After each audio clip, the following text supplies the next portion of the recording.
Have you wondered how you could get into this hobby in a way that is a bit more budget friendly? Would you like to do garden railway modelling? Would you like to do something different to double O gauge modelling, or O gauge or N gauge, whatever you're doing? If you want to do some garden railway modelling, this is the way to get in there. For £38 plus postage and packaging, you can build up one of these locos. I've had some fun, I've added some little details to it, but it's a wooden kit you can glue together with a little bit of PVA glue, or super glue. You can have lots of fun painting it up, making it look what I feel is great. Look at that, fantastic piece of work. I really do enjoy these types of kits. Simple, but the most fun.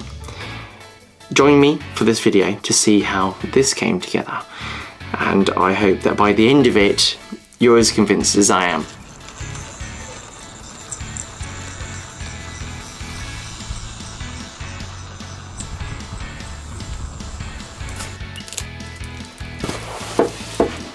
I picked this up. It's from PS Models, and my dad put me onto these people. They make budget locos, but for a different gauge. You've seen that I do double O gauge. This company makes locos for garden railways, and they don't cost too much.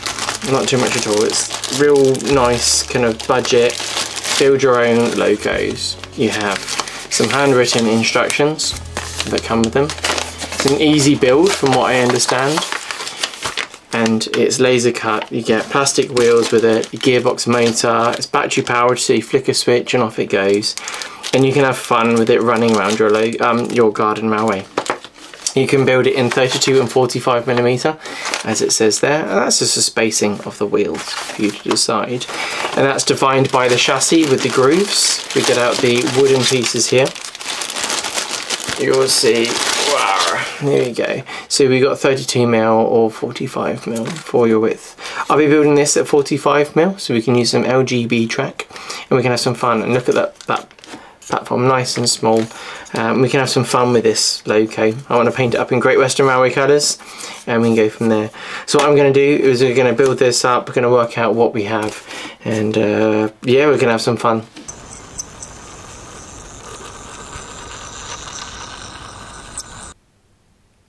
As with any kit, you need to follow the instructions, and it starts off talking about fitting the bearings, which slot in really nicely, and they're snug, so they won't drop out, but they're not difficult to go in. Later on you could put some grease on these, but you can do that at the end. I didn't actually do that, so it might have quietened it down. After that, just using some wood glue. I had some Gorilla Glue. I put it on with a cocktail stick, and any excess that I had, I'd use cocktail stick or something to kind of wipe it off if it was too excessive. But like you see here, it's holding the motor in place, so it'll be fine. The main chassis sides that drop down, drop them in, and they go in one way. You can fit it as a 32mm chassis or a 45mm chassis. It's up to you. Then you have spaces which are designated for either the 45 or the 32. They go in there. It's nice and easy. Then you have effectively the ends where the buffer, well, effectively there's no buffer on this, but the main piece that goes on. I use some PVA glue to hold that in place, and yeah, we just pop it on there. The nice thing about when you're gluing wooden objects together with a decent wood glue, let's say, is it goes together very quickly. Once it came together using a rotary tool, I used a Dremel, we cut the axle to the length that is specified. This is probably the trickiest part. It's not too hard. If you're of an age that you shouldn't be using those tools, speak to an adult about cutting them. If you are an adult, be careful, you don't hurt yourself. But you could use a hacksaw, an extremely strong pair of pliers, I don't know. But after that, it's quite simple. We get the gears and wheels, we pop it together. It's kind of very easy, very Meccano type kind of assembly. Kind of pressure fits on things to hold things together, which is great. It kind of makes everything that little bit more fun, takes away the need to have various screwdrivers and things. Once it is together, you get some verniers or a ruler or a rule, whichever one you want, and you just measure it up, and it tells you to have 42mm between the flanges, and that's it.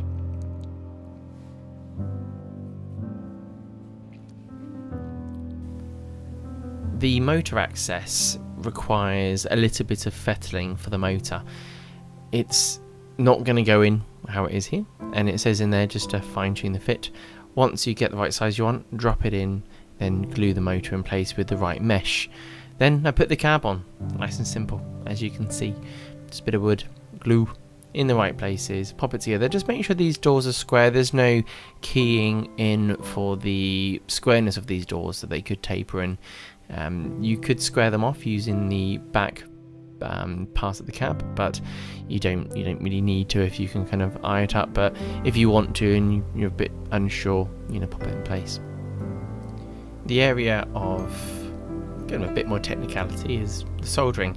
There's some clear instructions on how to wire this. It is simple. It's an on-off switch, non-directional. The hardest part of this is just to make sure it's going the right direction. If it's not going the right direction, you simply flip the polarity that solders onto the motor. You have a black and red wire. If it's on one way, then swap it around the other way. You assemble the bits, glue it in place. Just got to make sure there's enough room for the battery tray that goes underneath that holds the 2 AAA batteries.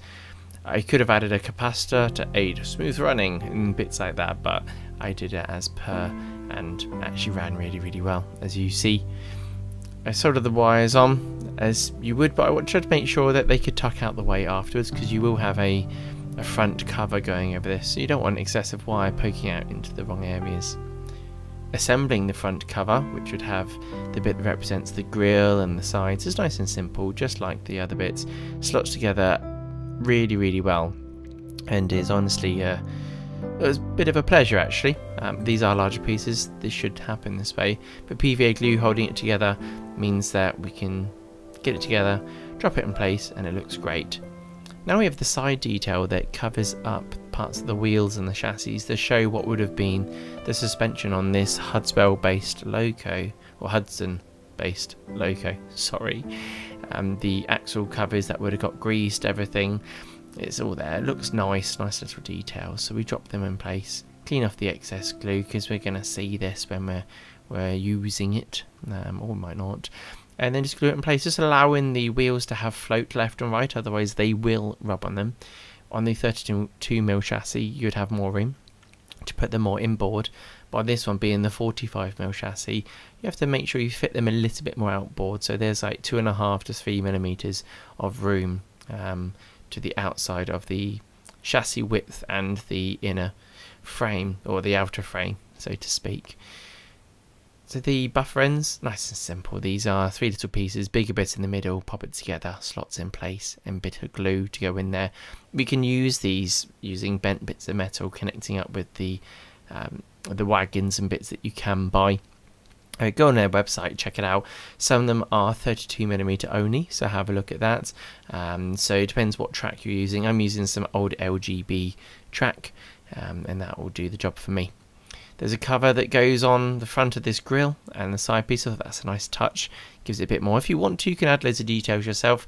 My addition was some small screws that I actually used on my AA gauge Locos to hold this panel in place. You could use some, I don't know, little bits of rod sticking out, but fine. You do get a small button size piece that could represent as the snorkel or the exhaust of the Loco, but I wanted to have a large piece of brass tube in here to act as a big exhaust. I like doing my own thing and making my own mark and things, and I like it when you got an oversized exhaust. Comes from my boy racer days as a lad. Now I'm a bit older now, but I can still enjoy a large exhaust on a little Loco that you can play with.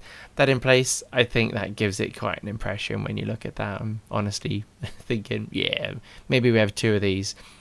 I primed it in some high fill white primer just to kind of get rid of some of the grain, and then used my, I think it's called Black Green by Vallejo, just to represent the olive-ish colour of the Great Western Railway. I like using this, it does a great job to represent the Great Western Railway colour, and you need to do a couple of coats because it goes on quite light to begin with, and you work your way over. Do the front cover as well as the rear cab plate. I put that in last just so we can get to the area on the inside when we want to spray the inner parts of the cab.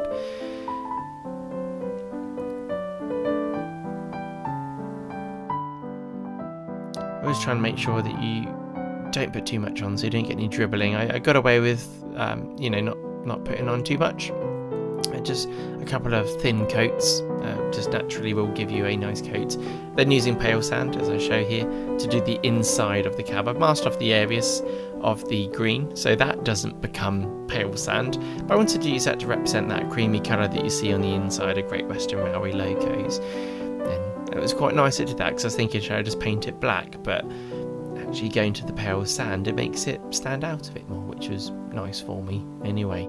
So I don't regret that choice. There's a shot of it going around beautifully. So then we use some black paint to finish off the rest. We mask off all the bits that are important to us, and being careful with the airbrush, I work my way around and do all the areas that will be black, which mainly be all the side frames, the wheels, and everything else that isn't green or pale sand, really. The front and rear beams will be painted black, so we also cover that up as well. But this is that kind of really bringing it together part of it when you put the black over, you know, those areas, because it kind of, I don't know, just highlights the other bits.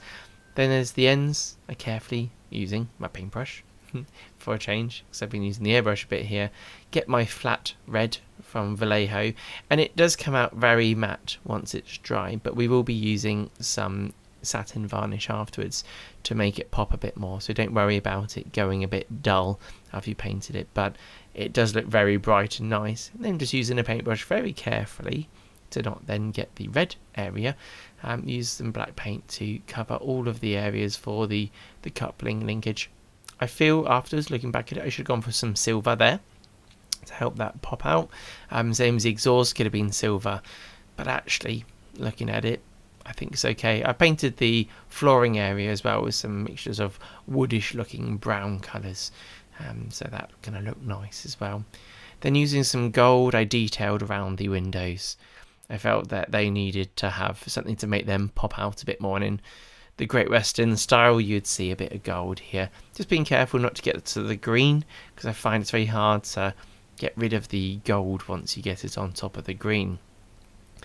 Putting the roof on, it's some plastic card, you need to cut it to size, and then I shaped it a bit, just bending it around just to get that curved angle, and then using some super glue I sat that over the top and held it very patiently whilst it dried. With the shaping, it allows you to just focus on certain areas to put it down, and then using a darker grey colour, one of my Vallejo colours, just a dark grey. You can do whatever you like, it could be black. I wanted to go grey just so not everything was black if it wasn't green or red or gold or pale sand, so that was quite nice doing that. And I enjoy using the airbrush, it's fun and you get that real uniform finish. But if you're going to use a paintbrush, just make sure you thin your paints down and do a couple of coats. To finish it off, I wanted to put some Great Western Railway transfers on.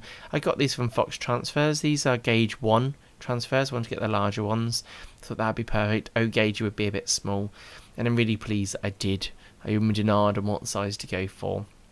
Transfer fitting, you can see that in a number of videos that I've done, but it's as what you can see here. You put it in water, it releases from the paper, and you put it on, and it looks great. Just make sure you varnish everything afterwards. So I gave this a brush off, get rid of any of the fluff, and then using some satin varnish, I water it down a little bit. I do a couple of coats of a satin varnish. Again, this is by Vallejo. Run it through the airbrush, like I said, thin down, and I do a number of coats just so you don't get one that goes kind of quite white. You don't want to do a thick coat of this. So, and also you get a bit more running and pooling, and that's not very good. Just make sure if you see any bits of dust or hair going on it, stop for a second, brush it off, come back. But the beauty of this is you can get that what looks like a smoother coat, and also a protective coat when we're going to use it out and about, as you've seen. If you get dust and things on it, it won't key into the matte paint that's dried there. So putting it together after a nice paint up, it's looking pretty good actually, if I'm honest with you. It's got to be careful because you've added paint, things that slot together as well, so you can trim some areas. You can see here it's a bit more white where the tongue goes in. So yeah, I think that's looking pretty tidy. Giving it a spin around. Yeah, I'm proud of this. What more could we do? Well, there's lots you could probably do.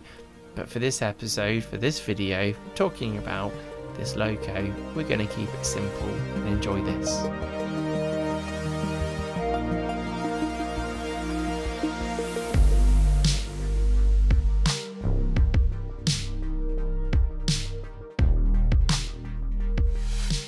So what do you think? PS Models, they've done a great job. I'm sure there's other manufacturers out there for kits that you can build. I've seen various things on eBay that you can put together, but my dad showed me these. Thank you, Dad. And I've been really happy to build my first Garden Railway Loco to go and enjoy. What could I do with this in the future? Well, if you really wanted to, you could fill this up with some radio control equipment, a small battery. You could then have a receiver and a speed controller to power your motor, and you could control it that way. Maybe there's Bluetooth controls that you could put in. You could even put sound in, I'm sure you could. That's something that we could learn about. You could make maybe a slightly better chassis, or you could buy one of the ones that PS Models do, which is a 4x4 chassis. Say 4x4, this one's one axle. It'll be dual drive. You've got plastic bearings in there. You could upgrade maybe to some metal bearings later on. What do you want from the kit? To have some fun, build something that's nice and simple and enjoy it, or overcomplicate it? Or maybe that's for you to decide. All I think that this needs to have is an additional figure that's 80mm tall to sit inside, so that's something I will be looking into and look forward to finding. If you know of any, send me some links. Anyway, hope you've enjoyed this. I've thoroughly enjoyed doing it. Big thank you to my patrons and channel members. Thank you to everyone that subscribes and leaves the comments that you do. They keep these videos coming because those comments give me good motivation. And hit that like button if you liked it. Anyway, take care, look after yourselves, and goodbye.